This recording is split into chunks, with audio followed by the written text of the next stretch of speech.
아람의 베나닷 왕이 그의 군대를 다 모으니 왕 32명이 그와 함께 있고 또 말과 병거들이 있더라. 이에 올라가서 사마리아를 에워싸고 그곳을 치며 사자들을 성 안에 있는 이스라엘의 아합 왕에게 보내 이르기를 베나닷이 그에게 이르되 내 은금은 내 것이요 내 아내들과 내 자녀들의 아름다운 차도 내 것이니라 하매 이스라엘 왕이 대답하여 말하기를 내 주 왕이여 왕의 말씀같이 나와 내 것은 다 왕의 것이니이다 하였더니 사신들이 다시 와서 이르되 베나닷이 이르노라 내가 이미 내게 사람을 보내어 말하기를 너는 내 은금과 아내들과 자녀들을 내게 넘기라 하였거니와 내일 이맘때에 내가 내 신하들을 내게 보내리니 그들이 내 집과 내 신하들의 집을 수색하여 내 눈이 기뻐하는 것을 그들의 손으로 잡아 가져가리라 한지라. 이에 이스라엘 왕이 나라의 장로를 다 불러 이르되 너희는 이 사람이 악을 도모하고 있는 줄을 자세히 알라. 그가 내 아내들과 내 자녀들과 내 은금을 빼앗으려고 사람을 내게 보냈으나 내가 거절하지 못하였노라. 모든 장로와 백성들이 다 왕께 아뢰되 왕은 듣지도 말고 허락하지도 마옵소서 한지라.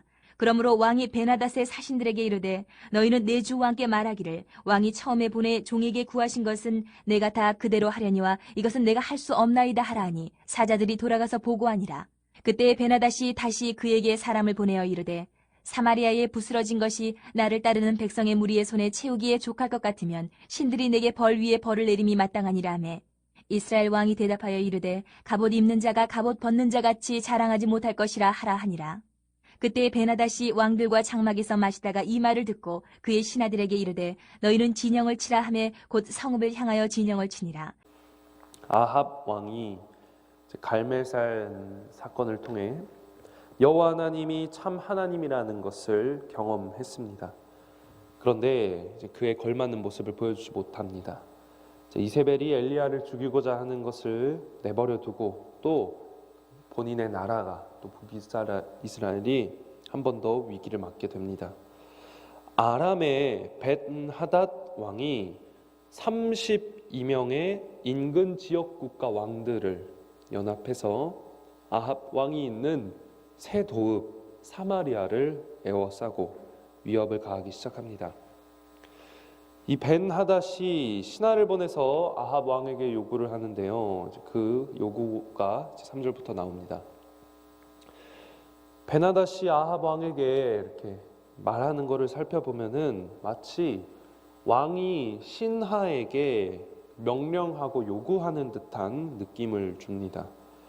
벤하닷이 이 아합 왕에게 하는 요구가 아주 거만하고 아주 위협적이고요. 도발적입니다. 또 그러면서 자신의 이 원하는 것을 다 이야기를 합니다. 3절의 말씀 제가 읽겠습니다.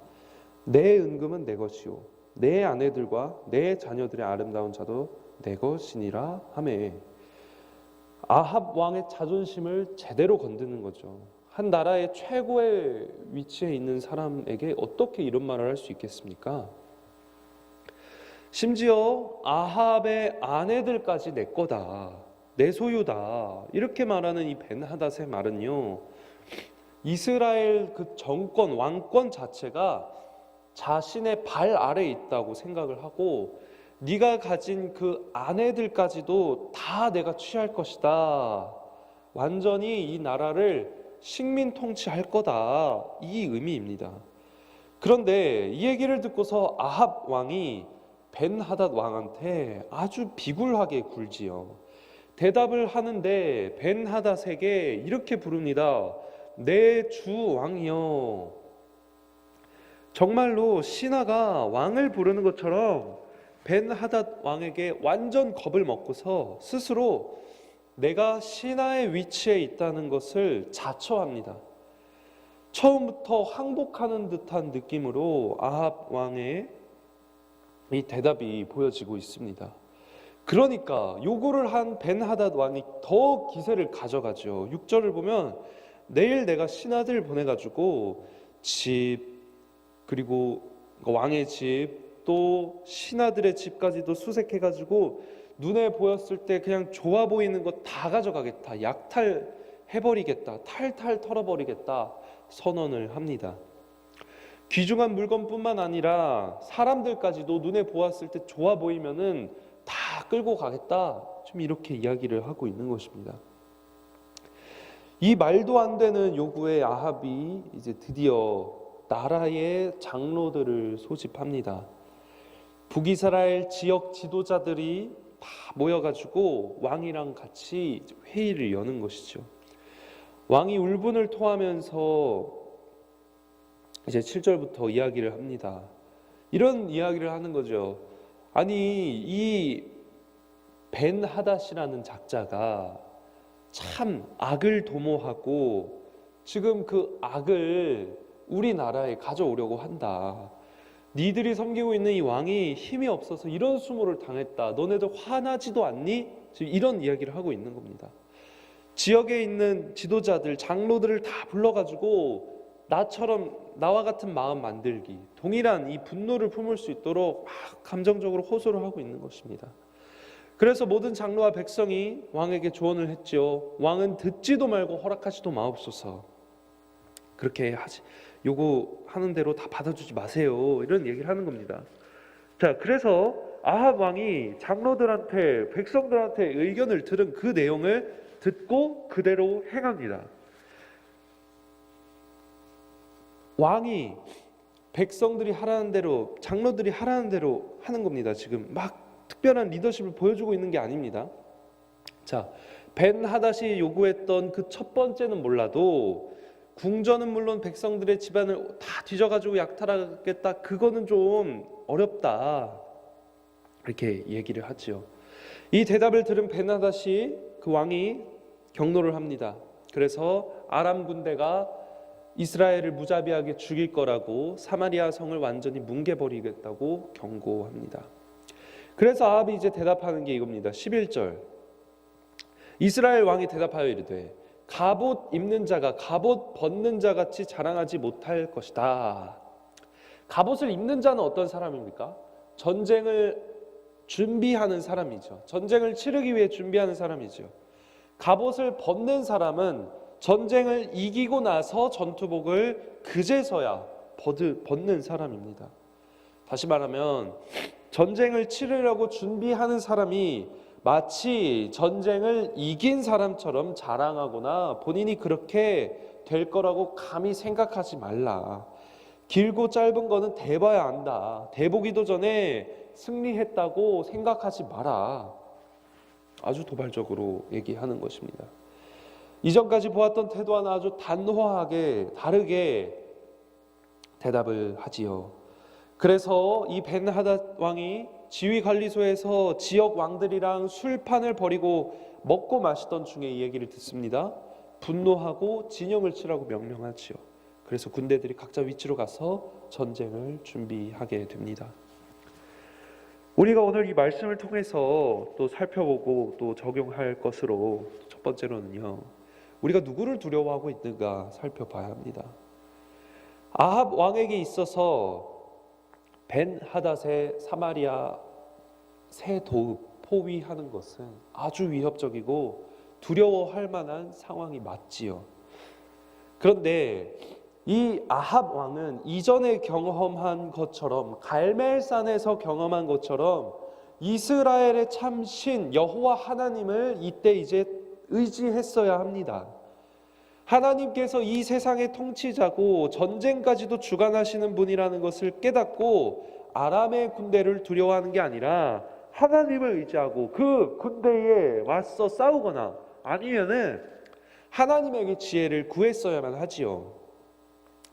하나님을 두려워하는 자는 이 세상의 그 어느 것도 두려워하지 않을 수 있습니다. 왜 그럴까요? 왜냐하면은 이 세상의 모든 것들을 통치하시고 주관하시는 분이 바로 하나님이시기 때문이죠. 그 두려워하는 대상 또한 하나님의 통치하심 아래에 있기 때문이죠. 반면에 하나님이 아닌 것들을 두려워하는 사람은 하나님을 두려워하지 않게 됩니다. 하나님을 경외하지 않게 됩니다. 하나님을 생각조차 하지 않는다는 말입니다. 거기에 모두 마음이 빼앗겨 하나님을 생각할 겨를도 없이 살아가는 것이 인생입니다. 그렇다면 하나님을 경외하는 인생을 살고 계시는지, 하나님을 따르는 인생인지, 내 인생이, 내가 하나님을 의지하지 못하는 두려움의 대상은 또 무엇인지, 모든 주권은 하나님에게 있다고 고백하지만 실제로 그렇게 생각하지 못하는 부분들이 있는지, 내가 우상처럼 여기고 집착하는 부분을 반대로 생각해 본다면 그게 없으면 그것 때문에 내가 힘든 가운데 처할 수도 있어. 내가 그것 때문에 어려움을 겪을 수 있어. 그래서 붙들고 있는 건 아닌지, 오늘 우리가 주님께 모든 것을 맡기는 심정으로 세상의 것들을 두려워하는 것이 아니라 오직 여호와 하나님 한 분만을 경외하는 자로 서는 하루 되기를 소원합니다. 또 두 번째로요, 누구의 조언을 또 듣는지 우리가 생각해 봐야 합니다. 아합 왕은 두려움에 빠져서 위기의 순간 하나님에게 지혜를 구하지 못했습니다. 하나님의 지혜로 또 왕으로서의 리더십도 보이지 못했죠. 그야말로 엉망이었습니다.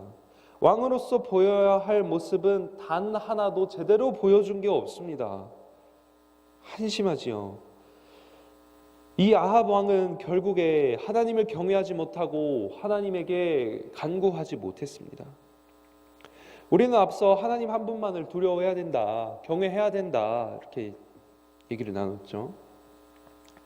하나님을 경외하는 자는 오직 하나님에게 우리 인생의 조언을 듣습니다. 하나님께서는 어떻게 조언을 주실까요? 말씀 통해, 또 이 기도의 자리를 통해서, 또 성도 간의 교제를 통해서 특별히 우리에게 또 주시는 지혜가 있지요. 우리 인생은 매 순간순간 판단하고 결정하면서 살아가는 인생입니다. 또한 특별히 중요하고 오랜 기간 나의 삶을 좌우할 순간 앞에서 우리는 어떤 조언을 듣고 어떤 방향을 설정하고 나아가고 있습니까? 우리에게 있어서 참된 지혜와 가장 좋은 조언을 주는 대상은 오직 여호와 하나님이라는 것을 이 시간 꼭 기억하기를 바랍니다. 주님의 원리대로 사는 사람은 작은 것부터 중요한 것까지 하나님에게 묻고 구하는 사람입니다. 나의 마음의 세세한 부분까지 하나님에게 아뢰면서 지혜를 구하시기를 바랍니다. 우리 주님께서 나의 마음을 움직이셔서 기쁨과 감사함으로, 기대와 소망의 마음으로, 그 두려움 가운데에서도, 걱정거리 가운데에서도 믿음의 발걸음을 옮겨 주실 수 있습니다. 이 시간 우리 주일 새벽에 기도하러 나오셨습니다. 하나님만을 경외하게 하옵소서. 하나님 말씀만을 조언 삼아 지혜로운 삶 살게 하여 주옵소서. 기도하시는 이 새벽 되시기를 주님의 이름으로 소망합니다.